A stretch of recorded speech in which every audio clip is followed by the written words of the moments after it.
This is Pet Life Radio. Let's talk pets.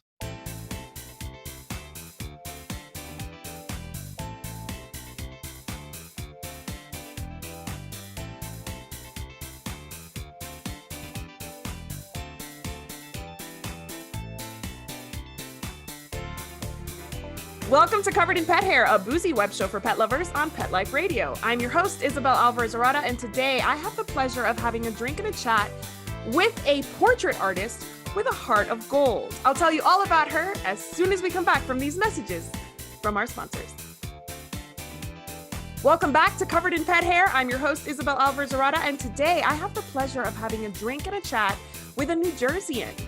Partner to Taylor, dogma to Captain Quint, a dog walker, pet sitter, entrepreneur, dog person, coffee lover, adventure seeker with a goal of buying a camper, an oddball, an introvert, a music lover, especially when it's a weird music, an artist, self-described magnet for underdogs. She's a DIYer, a garbage picker, somebody with amazing style. She's the founder of Viva La Pet, and her name is Ashley Cook. Welcome, Ashley. Hello, how are you? I'm so good. I'm so excited to meet you in person. Ashley and I are buddies on social media. We're always talking like we've known each other for years, but we don't. We've just met right before recording this show. Yeah, but I feel like we're pals. I know, we really are. We really, truly are. Before we go any further, I want to introduce our drinking game. Anybody playing our drinking game tonight, every time you hear this word, make sure you take a drink of whatever you're enjoying, but be 21 or wherever minimum age there is in the country that you're joining us from. Never drink and drive, and always drink responsibly. What are you drinking tonight, Ashley? So I am drinking white wine not in a glass. I'm not a wine person. I know nothing about it, but I know what I like the taste of. And this is actually from there's a vegan pizza place down the street from us, and we're regulars there. So last time I was there, the guy gave me a bottle of wine, so I'm drinking the bottle of wine that he gave me. I love the glass. The glass is perfect. It's like a thermos, it's a glass, it's travel, it's practical. I love it. Thank you.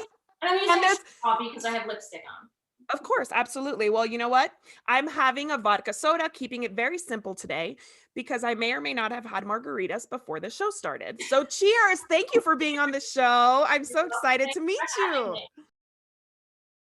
So my husband is from Pennsylvania, from Philadelphia, and from New York. So when I told him I was interviewing a New Jerseyan, he had all these questions for me. He wanted to know what part of New Jersey you were from. So basically which New Jersey you are. So we're playing a game based on New Jersey. And the game is called Which New Jersey Are You? Because apparently there are multiple New Jerseys, according to my husband. There are. So, I think there are 3. There could be 4. Oh my gosh, that's so funny. He said there's like 3. So I'm impressed already with my husband and your answers. So I'm just gonna ask you questions. There are literally no right answers because this is a totally made up game. But you're just gonna give me your opinion. And then apparently my husband will watch the show and determine in his mind which New Jersey you are. And then our viewers and our listeners can also determine if they're like big on New Jersey, which New Jerseyan you are. We'll see if they get it right. I know, exactly. So you have to tell me which is the best airport in your area. Big airport or little airport? Doesn't matter. Which airport is it? I will say Newark. Because I've never been to the little ones. They're a little, you can fly a private small jet into them. I mean, I think that if you're flying private, the airport doesn't really matter. I agree. Yeah. So I'll say Newark. Okay, perfect. Next question. Is it a hoagie, Subway, or sandwich? It's a sandwich. Or I think you meant to say a hoagie, a sub, or a sandwich, right? Oh, I don't know. Store. Oh, that's right. Okay. Yeah. Okay, is it a hoagie, a sub, or a sandwich? It's a sub. It's a sub. Okay. Here we go. Eagles, Giants, or Jets? I'm not a football person, but growing up, my family loved the Giants, so I'll say Giants. Okay. Which is the best museum near you? The Met. The Met's pretty popular. Yeah. Is it the shore or is it the beach? Absolutely, it's the shore. Okay, do you like your pizza sauce on the top or on the bottom of the cheese? Oh, the bottom. I didn't know there was an option. It's the bottom. Apparently, according to my husband, there is. And then last question, which I'm not from New Jersey, but I know the answer to this. Wawa or 7-Eleven? 7-Eleven. How dare you? I like Wawa better, but there are more. The area that I'm from, we're starting to get Wawas, but there were no Wawas where I'm from. I grew up in Miami. We don't have Wawas there that I know of. But I went to school at Maryland, University of Maryland College Park, and that was the first Wawa that I ever experienced. And those sandwiches after the bars at like 3 a.m. were, amazing. Yeah. See, we would do the 7-Eleven for that. We would do the nachos with that gross cheese. Yeah. Can. Yeah. Yes, Yep. the canned cheese. Ooh. We have diners in New Jersey though. So you would choose a diner over 7-Eleven because you could, New Jersey's the diner capital of the world. So we would prefer a diner over a quick stop. Oh, nice. I love a diner. Like breakfast in the middle of the night, basically. Yeah. Yeah. Greasy, drunk food. So as a vegan, do you get to enjoy these kinds of typical New Jersey foods? So yeah, you just have to know the spot to go to. Okay. So there's a place in Union, New Jersey that does cheese fries with a vegan gravy and a vegan cheese. There's a place in Asbury Park that does a Taylor ham, and depending on where you're from, it's either pork roll or Taylor ham. I call it Taylor ham.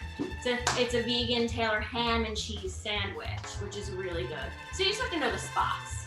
So you have a pet care business, pet sitting, dog walking, and dog education, which we'll get to in a minute, or pet education, which we'll get to in a minute. But how would you describe your service area in New Jersey? Like, are you kind of a suburb of New York? So we're a suburb of New York. When I first started walking dogs and I was solo, I was servicing Morristown because I lived in Morristown. And Morristown is sort of like a Hoboken minus a couple of degrees. So it's suburban, but a lot of people who work in the city live out here. So that's a lot of our clientele. My business is 98% midday dog walking. We don't do a lot of pet sitting, and it's because our clients work in the city and they need the midday dog walk. Right. So do you have any Real Housewives of New Jersey as clients? I don't. I think they're a little more east. Okay, just wondering. And south. Yeah, and I've never seen them, but I have seen with the Jonas brother. One of the Jonas brothers lived in Denville, which is a town that we service. A lot of football players live in this area. A lot of Jets and Giants guys. I believe it. I definitely believe it. I feel like I know a lot of pet sitters in areas like yours where they're basically like lucky to have all these athletes and these famous people who they just throw money at their dog walker because they need somebody to, and a lot of them have a lot of pets. Yeah. So we haven't done any celebrities, but we've done a lot of bankers. We have a lot of bankers, and they're just, their houses are, when they're like, do you want to do an overnight? You're like, yes. It's like, oh my gosh. Yes, please. I'll pay you to do an overnight for you. Anytime you need me to do this. So we get a lot of that, and you're in the house just in awe because it's basically a museum. And then they have multiple animals. Yeah. Do you ever do pack walking like we see in the movies? I don't do pack walking.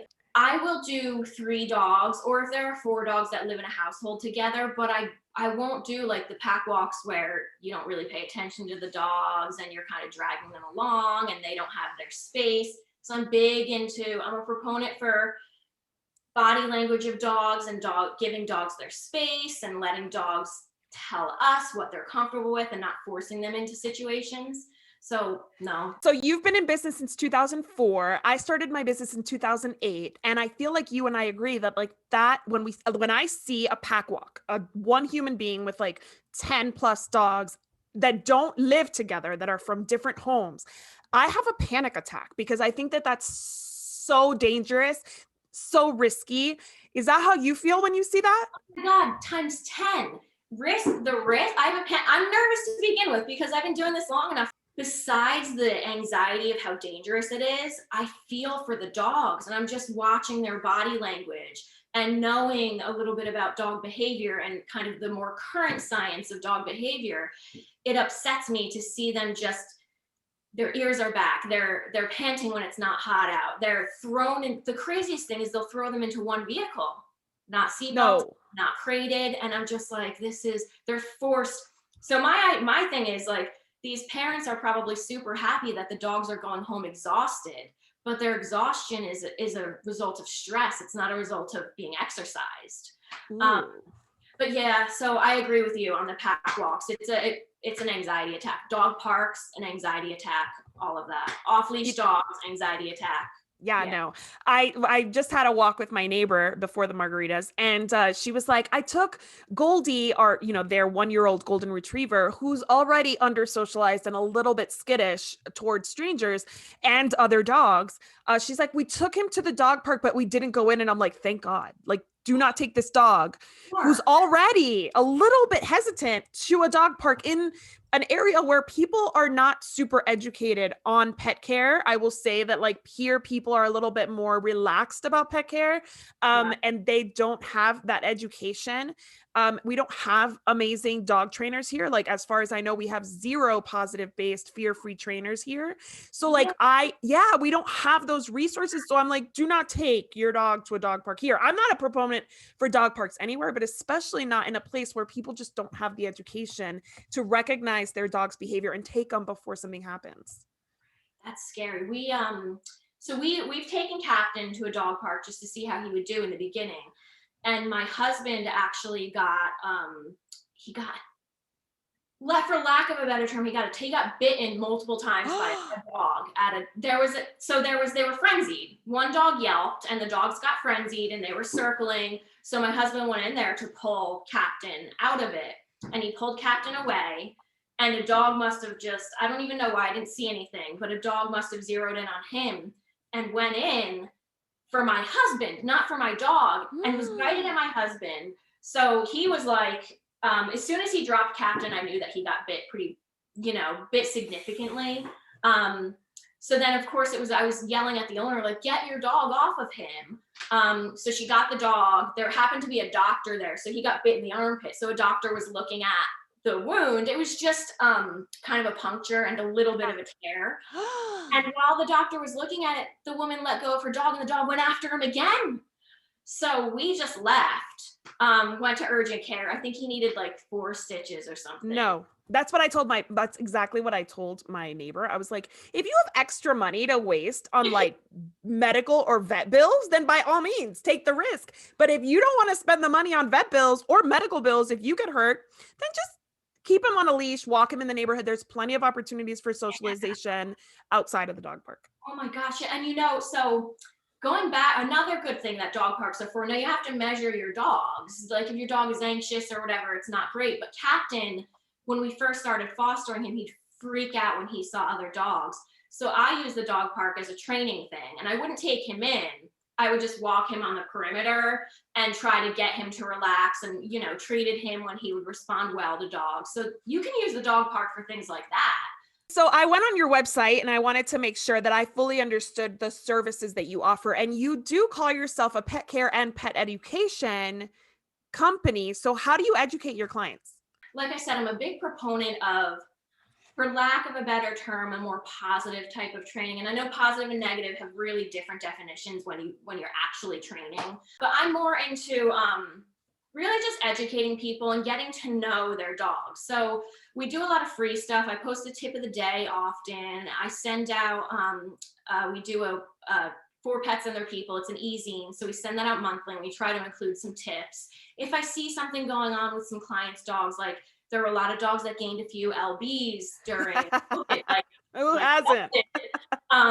So I sent out some educational forms on that. And we're really trying to push education during our walks. So I tell a lot of my walkers, if they see anything, because my walkers are wonderful and we're all on the same level as far as how we go about handling dogs and how we feel about dog behavior.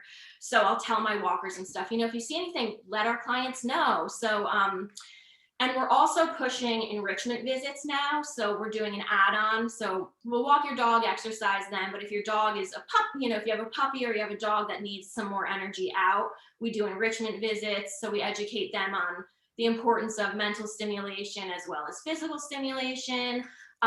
We have a whole virtual visit option. So we do enrichment, we do basic manners. I'm not a trainer. I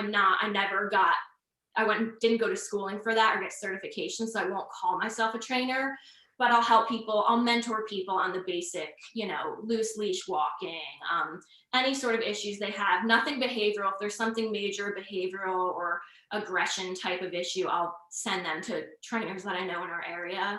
Right. So that's really the education that we're offering. Once COVID is done, I do want to start doing one-on-one little, not one-on-one, group little things. We want to do FLIRT poll, make your own FLIRT poll, and proper usage of it. So what's a FLIRT poll for those who don't know? So a FLIRT poll is essentially a giant cat toy for dogs. And it's a long pole with a rope and a toy on the end of it, and you use it to get your dog to run, but to use it properly and to not get their prey drive going crazy, it's really good to pair with a solid drop it or out or whatever cue you want to use for them to let go of it. But once your dog learns how to use it and you learn how to use it correctly, it's amazing for exercise because you can just stand there and swing it back and forth and get your dog worn out in 10 minutes. That is so awesome. What other kind of enrichment stuff do you do? Do you do food, like food enrichment type, like a lot of food, search? A lot of stuff. Search for it. Mm-hmm.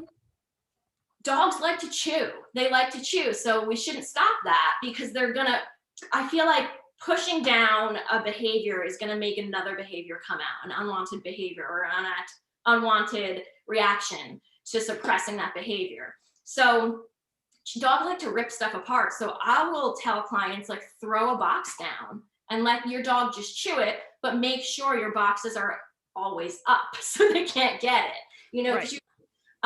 So chewing up boxes, hiding treats in boxes, sniffing games, puzzle games, snuffle mats, toys, treat dispensing toys. A big thing, I'm like, feed your dog out of a treat dispensing toy. Mm-hmm. If you don't have time, easy.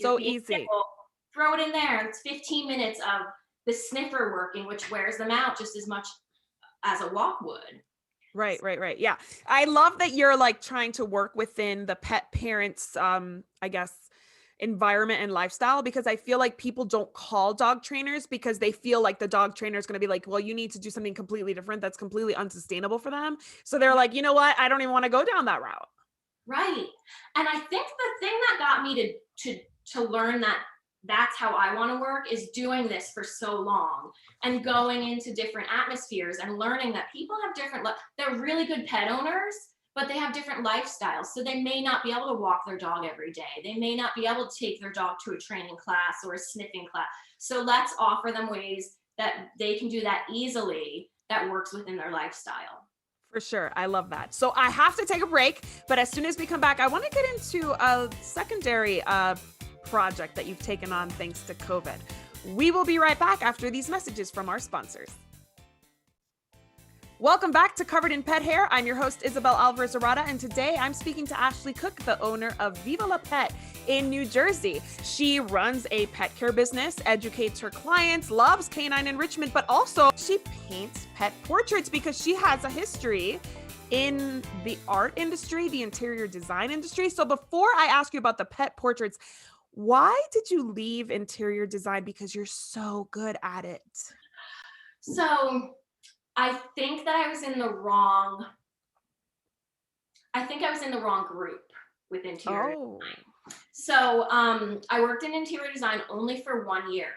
And I did that year just to get a year on my resume because I would have left long before that. Especially I think the area that I'm in, I'm more modern and progressive with my style and what I like, and they were much more traditional. So that was a turnoff. But the major thing was that they were not friendly. I would get yelled at on the regular by these people who were really not talented designers. And I was just like, this is not for me. And there was so much more office work than I expected. Yeah. The blueprints and stuff were fun, but I kind of like the hands-on stuff. I like getting dirty and that's why I never got into computer art or any of that stuff, because I really I'm kind of a purist and kind of an analog type of snob. Well, I mean, we're looking at your office right now with that awesome Z, which you're going to tell me in a second so that our viewers and listeners can get an idea of why that Z is there. But you called yourself a garage picker, so I added that to your introduction. So Right. and I've seen, because we're friends on Facebook, I've seen these creations, your yard, your house, all of these things that you and your husband just build are just amazing. So you just find stuff and give it a new life in your home. That's amazing. Yeah, so I have to give my mom applause for that, because she was a garbage picker when I was growing up, so she taught me the ways. But even now, if we're driving by garbage, we'll snap a picture, and it's just something that I'll text it to her and be like, hey, this is on this road, can you go pick it up? There's you can get so much nice furniture in the garbage, and sometimes it needs a little elbow grease, sometimes it needs a little refinishing, but I like mid-century modern design and mid-century modern type furniture mixed with more modern. So a lot of times you'll see that it's the rage right now. So it's Yes. it's all the rage. But a lot of times you'll find it in the garbage and you can just grab onto it. There's things that I haven't stored in my attic that I know I can't use, but I couldn't bear to see it go into the dump. So I rescue it, keep it there, and then hopefully maybe someday I can use it or someone will need it. So yeah. That is so cool. Yeah, when I see chalk paint on gorgeous furniture, it's like I said, I'm a purist, so it kind of it's a dagger to the heart. Like, oh my God. That Z that you have behind you, I know it has a story that you love metal Zs, but was that something you picked up randomly? I saw this in an antique store. It's metal and it's hollow, so it's really light, and it was from a signage at Giants Stadium. It was from old signage at Giants Stadium, and she had a bunch of letters. I don't know how she picked them up, but it's actually an N. I just turn it on its side, and I painted it orange. So I have my heart dog, the first dog I ever adopted in 1999, was a pit bull, and he was red, but in my eyes, he was orange. So that's why my business is orange. I collect Zs and I paint, orange that's my Xavian. His name was Xavian. So that's my, I just like to be surrounded by Zs. So anytime I see a Z in any sort of Z in an antique store, I'll pick up. That's so cool. So you are now painting pet portraits. Do you have a pet portrait of, what is his name? Xavian? So Z-A-V as in Victor, I-E-N. I don't. So there's this weird thing I don't like to hang my own art up in my house. I don't know why. I respect other artists and I want to collect work from other people. So I like to be surrounded by other people's art. I think it's kind of it motivates you to see other people's art, and it kind of gets you want to be surrounded by other ways of thinking. So I don't hang my own art up. It's all stuffed under the bed. So I've never, going back to doing portraits, I've never done a portrait of my own dogs. And I have so many great photos to work from, because a lot of clients give me just the worst photos that I kind of have to manipulate in my head. When you have a really good photo, it's motivating to paint that portrait, but I've never been in the right mindset to really do a portrait of my own dog. I've had other artists do portraits of my dogs. Oh, cool. Yeah, but I've never done it. You and I were talking before we started recording that you believe that anybody can be an artist, and I don't think so. I don't think anybody can drip paint on a canvas and be a Jackson Pollock. Funny you say that, because there are a lot. So another big thing is that you'll walk by some stuff and someone will say, why would I buy that? I can do it. And my answer to them is, but you didn't. So exactly. That's the thing with modern art. And it's not, so I guess you can interpret it different. So modern art, there's a lot of people are like, oh, it's a line across a canvas. I can do that. Or like a Jackson Pollock, he just splattered some paint on a canvas. But there's depths to the layers, and there's so many good talks on NPR about fake fake modern art that has been sold. Like, it's amazing what people will go through to get this sold. And like, there's this whole thing in art that if you question a piece of art's authenticity, you can get sued for slander. So people won't question, people in the art field, now this is way beyond me, but people that are into art galleries and this and that and really high-end fine art, if you question the authenticity of something, you can get sued for that. So it opens the doors for a lot of these fake paintings to get out. And it doesn't happen often, but there's one gallery in the city that has been huge. I think it was a gallery since like the 20s, and they were behind this giant fake art dispersion and show and gallery and sales, and like for like a whole ring of like fraud, basically, like an underground. It was the craziest. It was the craziest story that I've heard about art. And it's like, well, what do you think? There's all these loopholes because you can't question art, and they're not gonna, there's all this, there's just levels involved in it. That's why I quit art school. So do you feel reluctant now that you are selling pet portraits to put yourself out there? So pet portraits aren't my go-to when it comes to art. There's a lot, artists will struggle to find their niche. And I've been struggling a lot with, I'm very good at realistic art and realism, and I can mimic a still life, and I can mimic a photo, and I can do it in multiple mediums. And there's not a talent, but there's a skill that's needed to do that. But that got so boring to me, just mimicking, and even mimicking it in an abstract way got boring to me. So I really wanted to work on abstract art, and I sucked at it. I sucked at abstract art, and I just couldn't do it. I would try, and it just felt fake, and it didn't look good, and there was just, so I've always done these doodles. I've always doodled. I'm always doodling. I have a doodle here. And one of my friends was like, why don't you make that into a series? And I was like, oh, that's a really good idea. And that sort of opened the door to abstract art that was authentic to me. So then that kind of, I opened the door to abstract art. So I've been doing a lot of mixed media with abstract work. But again, I don't push to sell it. I just make it. I'll throw it on Facebook or on Instagram or something. I showed it one time. But I'll just make it because it's very enjoyable, and it gets stuff out of me. But going back to the portraits, I got into those because it's kind of like a cushion. I know I'm good at it, and I know I can do it, and I know that it'll make money. I know that there's a market for it. Right. So when COVID hit, my business was shut down like everyone else's, and a lot of people who were out working were suddenly home, and they're like, we don't need your dog walking services. And my business is 90-something% dog walking. So it stopped for a really long time until I kind of switched my marketing around. So I just started doing dog portraits. I was like, I need to make money. So I just started doing dog portraits, and everyone was, so many people were like, oh my God, I want this of my dog, and I want this, and I want that. So that kind of just took off. So I have people in line to do dog portraits, and I mixed a little bit of abstract art and mixed media into it.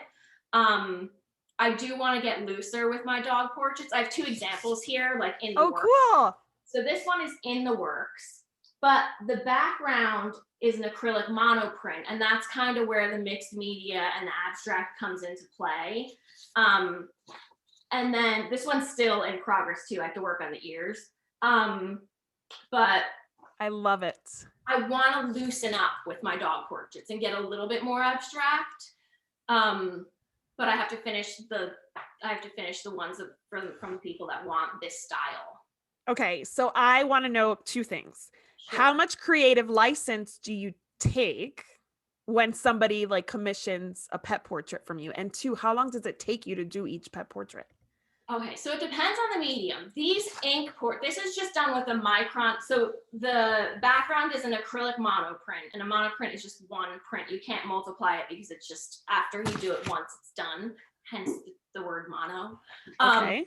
So the backgrounds just it's just splashing paint on and it's fun. It's just like no thought, just going, and you just create a bunch of those. So I do a bunch of monoprints in different colors. And a mix of colors, and then people will ask for paintings, and sometimes they'll want a specific background color. Other times I'll look at the photo that they send me and pair it up with a good tone for the background.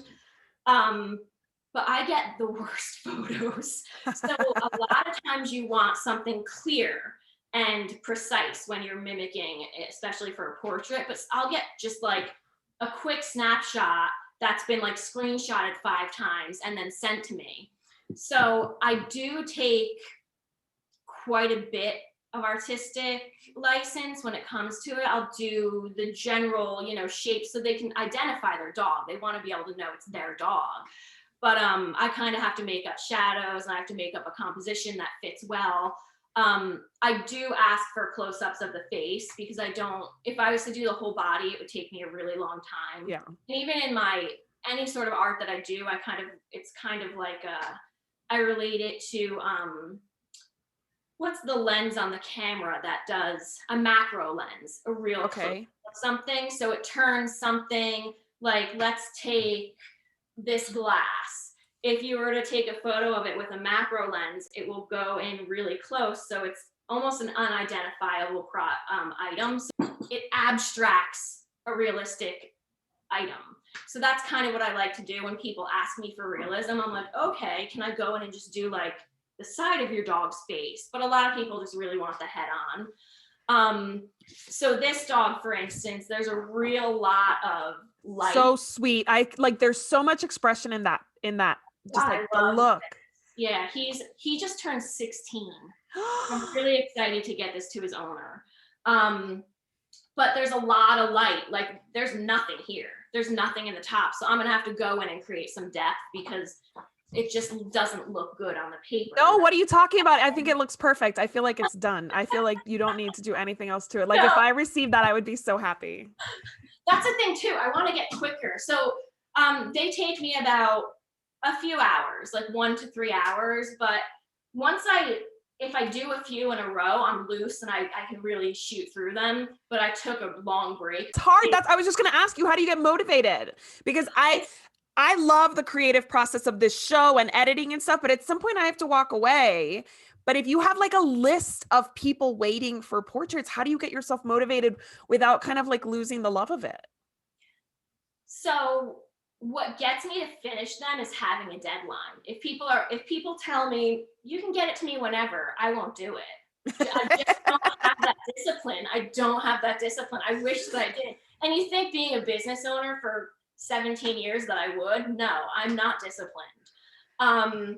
When it comes to certain things. Right. So I ask for a specific date for it to be done by, and then I'll get to it. Like Christmas, I really needed to get them out. And we weren't making a lot of money with Viva La Pet as much.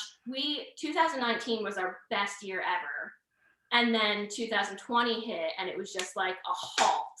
Yeah. I needed to make money. So I needed to get them done. So it's kind of like, sometimes it's kind of like going to the gym where you have to peel yourself out of bed, get to the gym, and you feel good after. Yes. Once you get into drawing, you're like, oh, okay, I'm there. So sometimes there's a resistance. And some days I can work on a drawing for 10 minutes and then I have to stop because I'm like, I'm just going to ruin this. I'm just not there. Right. And then some days you'll get into the mode and you can bust out 3 portraits in a day. So it just depends. So tell me how our viewers and listeners on Pet Life Radio can get in touch with you if they're in your area for pet care services, or if they want their own amazing what is it? Mono what? So it's an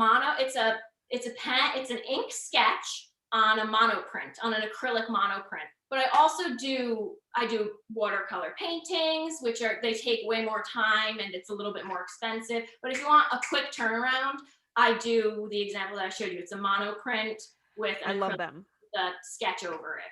Okay, so if one of our listeners or viewers wants to hire you, commission you for a pet portrait, or if they're in your area and want pet care services, how would they reach you?